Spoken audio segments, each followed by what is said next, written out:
আপনাদের ইমামকে কিয়ামতের মাঠে আপনাদেরকে কোন ইমামের সাথে ডাকা হবে বলুন? ইয়াউমা নাদউ কুল্লা উনাসিন বিইমামিহিম, কিয়ামতের মাঠে সকল মানুষদেরকে ডাকা হবে তাদের লিডার, তাদের নেতা এবং তাদের ইমামের সাথে। আপনাদের ইমামকে কার সাথে কিয়ামতের মাঠে আপনাদেরকে ডাকা হবে বলেন? আসসালামু আলাইকুম ওয়া রাহমাতুল্লাহি ওয়া বারাকাতুহু। আলহামদুলিল্লাহি রাব্বিল আলামিন والصلاة والسلام على أشرف الأنبياء والمرسلين وعلى آله وصحبه أجمعين. أما بعد فأعوذ بالله من الشيطان الرجيم. من المؤمنين رجال صدقوا ما عاهدوا الله عليه فمنهم من قضى نحبه ومنهم من ينتظر وما بدلوا تبديلا.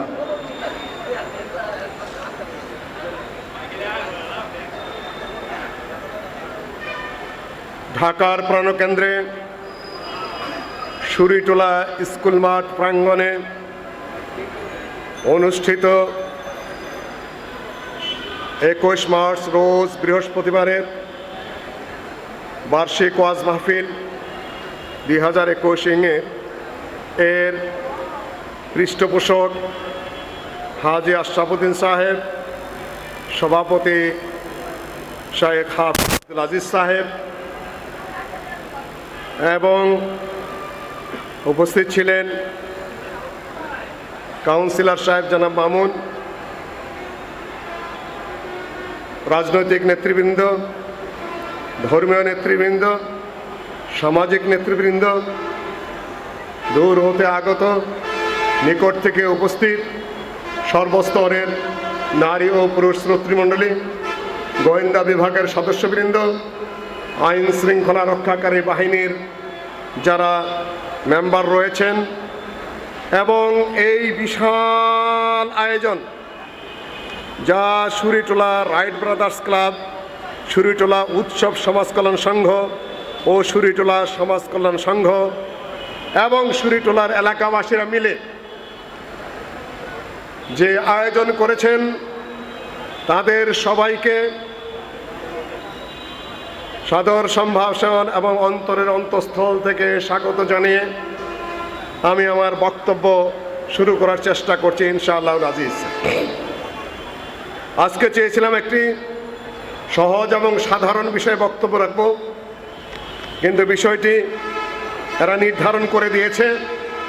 মাশাআল্লাহ, এই মাঠে এত টইটুম্বুর জনসমাগম ইতিপূর্বে আমার চোখে খুব কমই পড়েছে। আমি ধন্যবাদ দিব স্থানীয় নেতৃবৃন্দকে যারা এই বিরাট এই জনসমাবেশের ইসলামী জলসার আয়োজনের জন্য সহযোগিতা করেছেন। আমি ধন্যবাদ দিব প্রশাসনকে যারা স্বতঃস্ফূর্তভাবে এখানে এই ইসলামী জলসা আয়োজনের জন্য তারা সম্মতি প্রদান করেছেন।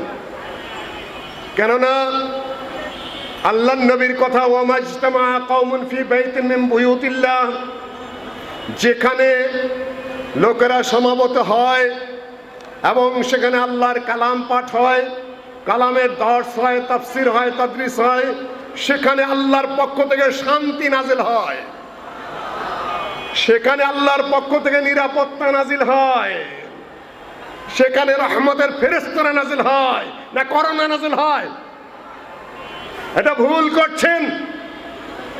সারা দেশের কোন কোন এলাকায় মাশাআল্লাহ, আমার টাঙ্গাইল ডিস্ট্রিক্টে কোনো বাধা নেই, সাতক্ষীরাতেও কোথাও কোথাও হচ্ছে, দেশের বিভিন্ন ডিস্ট্রিক্টে হচ্ছে, কিন্তু কোন কোন জায়গায় খামাখাই বাধার সৃষ্টি করছেন। বলছেন সরকারের পক্ষ থেকে ডাইরেক্ট কোনো নিষেধাজ্ঞা আছে বলে আমাদের জানা নাই। নিষেধাজ্ঞা থাকলে কোথাও কোথাও হবে আর কোথাও কোথাও হবে না, এটা হতো না। আমরা প্রশাসনের সদয় দৃষ্টি আকর্ষণ করব যে জাতীয় ধর্মীয় অনুষ্ঠান, দ্বীনি জলসা যেখানেই হবে আপনারা স্বতঃস্ফূর্তভাবে সেখানে সমর্থন দেবেন ইনশাআল্লাহ। আল্লাহ বালা মুসিবত তুলে নেবেন। বিপদ আপদ তুলে নেবেন, করোনা তুলে নেবেন, আরো অনেক দয়া করবেন, আরো রহম করবেন। একটা মুসলিম দেশ, আপনার মুসলিম দেশের সদস্য সবাই একটা ধর্মীয় জলসা অনুষ্ঠিত করতে এত বারবার যেতে হবে কেন? নিজেরা স্বতঃস্ফূর্ত হয়ে ইনশাআল্লাহ অনুমতি দিয়ে দিবেন। আল্লাহ আপনাদের রহম করুন। সম্মানিত উপস্থিতি, আহলুল হাদিস, আহলের মধ্যে দুইটি শব্দ আছে, একটি হলো আহল, একটা হলো হাদিস। আহল মানে হলো বাসিন্দা, আহল মানে হলো অধিকারী, আহল মানে হলো যোগ্য। আহলের বহুত অর্থ আছে। হাদিস মানে হলো আল্লাহর কালাম। আল্লাহু নাজ্জালা আহসানাল হাদিস, আল্লাহ উৎকৃষ্ট হাদিস অবতীর্ণ করেছেন। সে হাদিস কোনটা? কোরআন। আর আল্লাহর নবীর হাদিস, আল্লাহর নবীর কথা, কাজ এবং সম্মতি দুটো মিলেই হাদিস। একটি হলো আল্লাহর হাদিস, আরেকটা হলো আল্লাহর নবীর হাদিস। দুটো মিলে কি? দুটো মিলেই হাদিস। এই আল্লাহর কালাম এবং রাসূলের হাদিসের যারা ধারক, যারা বাহক, যারা পাঠক, যারা প্রচারক, যারা প্রতিষ্ঠাতা, এবং এর বিরুদ্ধে যদি আক্রমণ আসে বা এটার বিরোধিতা করা হয় বা এটা বিকৃত করা হয়, তাহলে তার বিরুদ্ধে যারা যুগে যুগে রুখে দাঁড়ায় তারা কারা? একটু একটু জবাব দিবেন, না হলে জায়গায় জায়গায় গিয়ে দেখি কেউ কিছু বোঝে না, অনেক সমস্যা হয়ে পড়ে। আর ইতিহাস না বোঝার কারণে অনেক সমস্যা হয়ে পড়ছে সমাজের এবং জামাতের। যার যা খুশি বক্তব্য দিয়ে চলেছেন, যার যা খুশি মাঝখানে কথা বলে চলেছেন, যে যা বুঝেন তাও বলেন, যে যা না বুঝেন তাও বলেন। গণতন্ত্রের কি হবে, রাজতন্ত্রের কি হবে, সমাজতন্ত্রের কি হবে, আন্তর্জাতিক নীতির কি হবে, কূটনীতির কি হবে, কিছুই বুঝেন না, খামাখা মাঠে এসে চিৎকার মারা শুরু করে দেন। কি ফাউল টকের জায়গা নাকি? যিনি যা জানেন না তিনি সেটা মিলা মানুষের মধ্যে জনমত কায়েম করার সৃষ্টি করেন। মানুষ বিভ্রান্ত হয়, মানুষ বুঝতে পারে না কি বলবে আর কি করবে। তাদের যা জানেন না, যিনি যা বোঝেন না, যার যে জ্ঞান নেই, সে ব্যাপারে আশা করি তারা বক্তব্য দিবেন না। যা জানেন সেটা বলুন। কোরআনের কথা জানেন, হাদিসের কথা জানেন, আকীদার কথা জানেন, আমলের কথা জানেন, আপনারা সেটা বলুন আলহামদুলিল্লাহ। কিন্তু যা বুঝেন না সেটা নিয়ে কথা বলে জনগণকে বিভ্রান্ত করবেন না, কেননা প্রচুর সমস্যা রয়ে গেছে। সম্মানিত উপস্থিতি, আহলুল হাদিস কোরআন এবং হাদিসের পাঠক, অধ্যাপক, অধ্যয়নকারী, প্রচারক, ধারক, বাহক এবং এর বিরুদ্ধে যারা কাজ করে তাদের বিরুদ্ধে যুগের পর যুগ যারা সোচ্চার আছেন তারা আহলুল হাদিস। সেদিন আমি পাকিস্তানের এক ছেলের বক্তব্য শুনছিলাম নেটে, নাম বোধহয় তার জালাল, বলছিলেন আহলুল হাদিস আগে না চার মাযহাব আগে? কেউ কথা বলতে পারছেন না। আহলুল হাদিস আগে না চার মাযহাব আগে? কথা বলবেন সাথে সাথে ইনশাআল্লাহ আজিজ, না হলে ইতিহাস বোঝা যাবে না। আহলুল হাদিস যখন আমি বলি আমি হানাফি, তখন কার নাম মাথায় আসে? রাহিমাহুল্লাহ। যখন বলি আমি শাফিঈ, কার নামটা মাথায় আসে? যখন বলি আমি মালিকি, কার নামটা মাথায় আসে? যখন বলি আমি হাম্বলি, কার নামটা মাথায় আসে? আর যখন বলি আমি আহলুল হাদিস, তখন কার নাম মাথায় আসে? নবী মুহাম্মদ সাল্লাল্লাহু আলাইহি ওয়াসাল্লাম নামটি আমাদের মাথায় আসে। ইমাম ইবনে কাসির তার তাফসীর করতে, ওদিকে তাকায় থাকবেন না, ছবি পরে, ওটা অন্যের জন্য, আপনার চোখে এইদিকে। সম্মানিত উপস্থিতি, ইয়াউমা নাদউ কুল্লা উনাসিন বিইমামিহিম, যেদিন আসবে, যেদিন আমরা ডাকবো প্রত্যেক মানুষকে, সকল মানুষকে তাদের ইমামের সাথে। আপনাদের ইমামকে কিয়ামতের মাঠে আপনাদেরকে কোন ইমামের সাথে ডাকা হবে বলুন?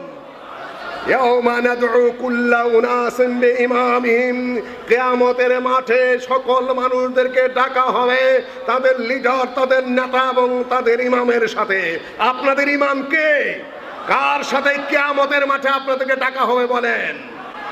ইমাম ইবনে কাসির আয়াতের ব্যাখ্যায় বলেন, হাদা আকবারু শরাফুন, হাদা আকবারু শরাফিন লিআসহাবিল হাদিস লিআন্না ইমামাহুম নবিয়ুনা মুহাম্মদ সাল্লাল্লাহু আলাইহি ওয়াসাল্লাম।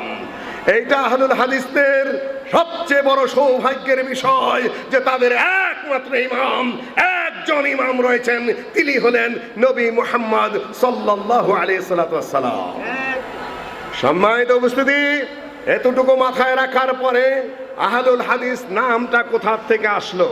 আমি আপনাদেরকে প্রশ্ন করেছিলাম যে প্রথম আহলুল হাদিস না প্রথম চার মাযহাব? চার মাযহাবকে আমি বাতিলও বলছি না, অন্যায় বলছি না, আহলে সুন্নাত জামাতের বাহিরেও বলছি না, নাহকও বলছি না, কিছুই বলছি না। যারা মাযহাব অনুসরণ করেন তাদের জবাব তারা দিন, সেটা তাদের ব্যাপার। আমি আমার বক্তব্য দিয়ে যাচ্ছি, আমি যেটুকু ঐতিহাসিকভাবে সত্য এবং শুদ্ধ পেয়েছি আমি তাই উপস্থাপন করছি। শাহুলিল্লাহ মুহাদ্দিস দেহলভী শুরু করেছেন তাবিঈদের থেকে।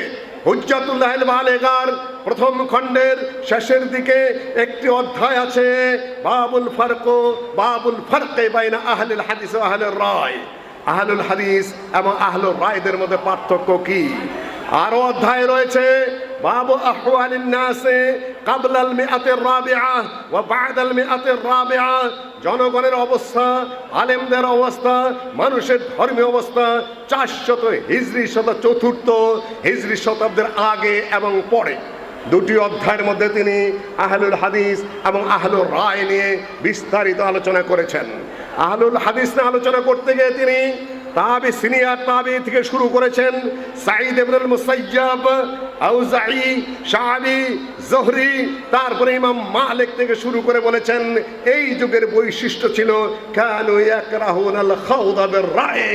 এই যুগের মানুষেরা কোরআনের মোকাবেলায়, হাদিসের মোকাবেলায়, সহিহ স্বচ্ছ নকলি দলিলের মোকাবেলায় কোনোদিন নিজের ব্রেনকে, যুক্তিকে, কিয়াসকে কিল কাল এবং মাকালের মধ্যে ঢোকাকে তারা মাকরু মনে করতেন এবং ঘৃণা করতেন। এটা ছিল তাবেঈদের, সিনিয়র তাবেঈদের যুগের কথা। তাহলে আগে আহলুল হাদিস এই যুগে কোন মাযহাবের জন্ম হয়েছিল কিনা কে বলতে পারবেন? এই যুগে কোন মাযহাবের জন্ম হয়নি। সিনিয়র তাবেঈদের যুগে কোন মাযহাবের জন্মই হয়নি।